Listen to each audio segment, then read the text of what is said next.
अब देखो, तो जो हम ये चैप्टर पढ़ रहे हैं इस मैटर अराउंड अस प्योर, इसमें सबसे पहले हमारे पास सब्सटेंस क्या आता है, एक आता है कॉन्सेप्ट प्योर सब्सटेंस का, ठीक है, जो बिल्कुल प्योर है, उसमें एक ही टाइप ऑफ मॉलिक्यूल है। प्योर सब्सटेंस का बेसिक मतलब क्या होता है समझो। प्योर सब्सटेंस का बेसिक मतलब होता है, देखो जैसे हमने दो चीज़ें पढ़ी, प्योर सब्सटेंस के अंदर हमारे पास एलिमेंट्स आते हैं, एक आता है एलिमेंट, एक कंपाउंड, एक आता है compound. So one is an element and one is a compound, got the point, ठीक है। ये प्योर सब्सटेंसेस में आते हैं। और जो हमारे इम्प्योर सब्सटेंसेस होते हैं, होमोजेनियस और हेटेरोजेनियस, एक जो हमारे इम्प्योर सब्सटेंसेस होते हैं उसके अंदर कैटेगरी में आता है मिक्सचर। जब उसकी कैटेगरी में मिक्सचर आता है तो one is a homogeneous mixture, one is a homogeneous mixture and one is a heterogeneous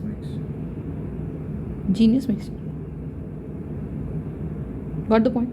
So when we have the heterogeneous mixture and when we have the homogeneous mixture, what does that mean? Just understand. So pure substance का basic idea क्या है कि ma'am हम element की बात करते हैं, बात को समझो। element क्या होता है? element होता है made up of single type of atoms.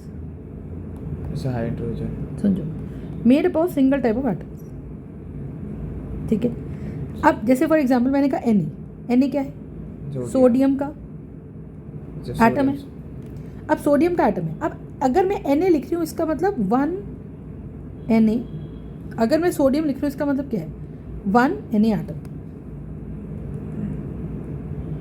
You understand कि एक सोडियम का एटम। हाँ, अगर मैं सोडियम लिख रही हूँ तो इसका मतलब क्या है, 1 सोडियम एटम। अब आप ये देखो कि अगर इसी जगह पे मैंने Na इस तरह से लिख दिया, यू अंडरस्टैंड, तो इसका मतलब क्या है कि एक ही जगह पे एक ही टाइप के आइटम बहुत सारे रखे हुए हैं, बहुत बड़े अमाउंट में। हाँ, तो ये मेरा क्या है कि group of similar types of atom, group of similar type of atoms is called as similar type of atoms, वो एलिमेंट मेक्स एलिमेंट। तो एलिमेंट क्या है, ग्रुप है, हाँ, लेकिन अगर उस ग्रुप में से मैं एक एटम निकाल दूँ तो Na का एटम निकलेगा ना, निकल के, तो हम ये क्या बोलेंगे कि this is going to be a sodium atom. Are you understanding? उसके अलावा कुछ नहीं निकलेगा, सिर्फ सोडियम निकलेगा, ओनली सोडियम एटम, ठीक है। अब जैसे फॉर एग्जांपल मैं सिंपल बात बोलती हूँ, तो मुझे ये बात समझ आई कि एलिमेंट का सबसे छोटा हिस्सा कौन है, एटम।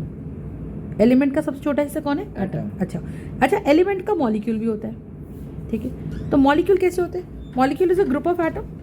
मॉलिक्यूल क्या है, it's a group of atoms, group of atoms, group of atoms of the same type, हाँ, सेम टाइप और डिफरेंट टाइप। लेकिन एलिमेंट का ऐसा मॉलिक्यूल होगा जिसमें सारे एटम एक जैसे, जैसे S8 नीचे 8 लिखने का मतलब कि मैम मेरे पास 8 एटम है और 8 एटम ऐसे तो ऐसे नहीं लिख सकते, हाँ, O3 लिख रहे हैं, है ना। O3 मतलब तीनों एटम्स हैं और तीनों ऑक्सीजन के एटम्स आपस में इस तरह से जुड़े हुए हैं। Are you understanding my point? तो मॉलिक्यूल में अलग हो सकते हैं, एलिमेंट के नहीं हो सकते मॉलिक्यूल अलग। This is acid, this is O3, this is P4, this is, है ना, हाँ। तो अब आप सोच के देखो कि अगर मैं इसको तोड़ूंगी, फास्फोरस को तोड़ूंगी तो मेरे पास 4 फास्फोरस एटम्स आ जाएंगे। अगर मैं O3 को तोड़ूंगी तो 3 ऑक्सीजन एटम निकलेंगे। अगर मैं 4 सल्फर एटम को तोड़ूंगी तो मेरे पास एक सल्फर मॉलिक्यूल को तोड़ूंगी तो 8 सल्फर एटम निकलेंगे। फाइनली निकला तो एक ग्रुप ऑफ एटम्स ही, और उसमें से भी जब निकालूंगे तो सल्फर ही निकलेगा। तो यानी कि मॉलिक्यूल को भी तोड़ने पे सबसे छोटा एंटिटी एटम ही मिलता है। तो एलिमेंट का सबसे फंडामेंटल पार्टिकल जिससे एटम बना है, जिससे एलिमेंट बना है, पहले मॉलिक्यूल में टूटेंगे, पहले एटम में सीधा टूट जाएंगे, जैसे पहले मॉलिक्यूल फिर एटम। तो कुछ एलिमेंट्स ऐसे होते हैं, स्मॉलेस्ट यूनिट हो गया, हाँ, सुनो गया, तो एटम जो है वो स्मॉलेस्ट यूनिट हो गया, हाँ। तो एलिमेंट जो है it is a group of atoms, first of all. Are you understanding my point, right? Element is a group of atoms, and अगर उस ग्रुप में से मैं एक निकाल देती हूँ तो वो एक एटम वही रहेगा, जैसे S, हाँ। तो group of atoms of the same type, group of atoms of same type is called as element. Are you understanding my point? कोई दिक्कत है इसके अंदर तो बताओ। एलिमेंट का फंडा समझ आ गया, ठीक है।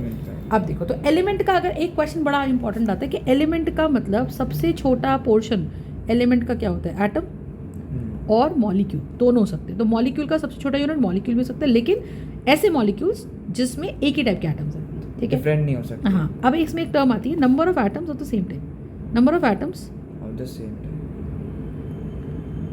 present in a molecule is called as its atomicity.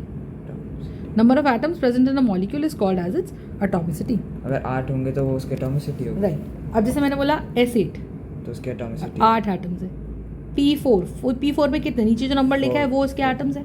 अगर मैंने लिखा O3 तो उसमें कितने एटम्स है, 3। तो अगर हम बोलते कि एटॉमिसिटी, तो उसके हिसाब से ये क्या हो गया, ये हो गया octa atomic. S8 is a octa atomic molecule, है ना। Phosphorus is a tetra, tetra means 4, so it is a tetra atomic molecule, ठीक है। This is a triatomic molecule. Are you understanding? तो जैसे अगर मैं आपसे बोल दूं कि मेरे को 2-4 डाई एटॉमिक मॉलिक्यूल्स की एग्जांपल दे दूं, तो डाई एटॉमिक मॉलिक्यूल्स, ठीक है। What are diatomic molecules, just tell me. Diatomic molecules is O2 जिसकी एटॉमिसिटी 2 है, मतलब उसके मॉलिक्यूल में 2 एटम्स हैं। जैसे मैंने बोला N2 तो उसके मॉलिक्यूल में 2 एटम है। जैसे मैंने बोला F2, जैसे मैंने बोला H2, ठीक S2 भी हो सकता है। हाँ, N2 O2 F2 H2, ये सो नो। तो ये मेरे पास क्या है, these are all my diatomic molecules. जिसमें एक होगा उसमें उसको क्या बोलेंगे, इसमें मोनो एटॉमिक, ठीक है। तो this is going to be diatomic. अब जैसे सोडियम है, sodium Na, so we will have a monoatomic element, जैसे कि Na, जैसे कि Li, जैसे कि मैग्नीशियम, ठीक है, One जैसे yes. कि कैल्शियम, हाँ, ठीक है। जितने भी noble gases, xenon, helium, neon, argon, krypton, yes और no. So we will have the mono atomic part. Any doubts in this? पढ़ना समझ में आ गया? तो हमें इस तरह से इसका ख्याल रखना है। तो वो हमसे ये पूछ सकता है कि एसिड क्या है, इसकी एटॉमिसिटी क्या है, ऐसे पूछ। ऐसे तो पहली बात तो बोलेगा एसिड क्या है, किस कैटेगरी में डालोगे, तो बोलोगे एक एलिमेंट। इसको आप कंपाउंड नहीं बोलोगे, इसको आप बोलोगे एलिमेंट। क्यों? क्योंकि है तो Singles. मॉलिक्यूल, पर एटम सारे एक ही टाइप के। फिर आप बोलोगे अगर पूछ लिया तो एटॉमिसिटी की डेफिनेशन बता दो, और इसके अंदर ऑक्टा एटॉमिक, टेट्रा एटॉमिक। जैसे अगर मैं सिंपल बोलूँ H2, अब H2O में अगर नॉर्मल सिर्फ एटॉमिसिटी के कॉन्सेप्ट से बता रही हूँ, 2 एटम्स H के हैं, 1 एटम O का है, तो हैं तो इसमें भी 3 एटम्स। तो इसका मतलब ये भी एक तरीके से ट्राई एटॉमिक ही हो गया। ट्राइएटॉमिक हो गया। Yes or no? ये भी एक तरीके से ट्राइएटॉमिक, ये भी एक तरीके से क्या हो गया, ट्राइएटॉमिक हो गया। समझ में आ गई बात? सो द आइडिया है कि ये भी हमारा क्या है, ये भी हमारा ट्राई एटॉमिक है। कॉन्सेप्ट समझा? पर इसमें डिफरेंट एलिमेंट्स, एक H है, एक O है। एग्जैक्टली, इतना समझ में आया, ठीक है। तो जब हम इसकी इस तरह से बात करते हैं, we have number of atoms present in the molecule is called as its atomicity. फंडा समझा, ठीक है। अब आप देखो, अब यहाँ पे हमारे पास कॉन्सेप्ट क्या आता है, ठीक है। ये तो हो गया एटम, ये हो गया एलिमेंट।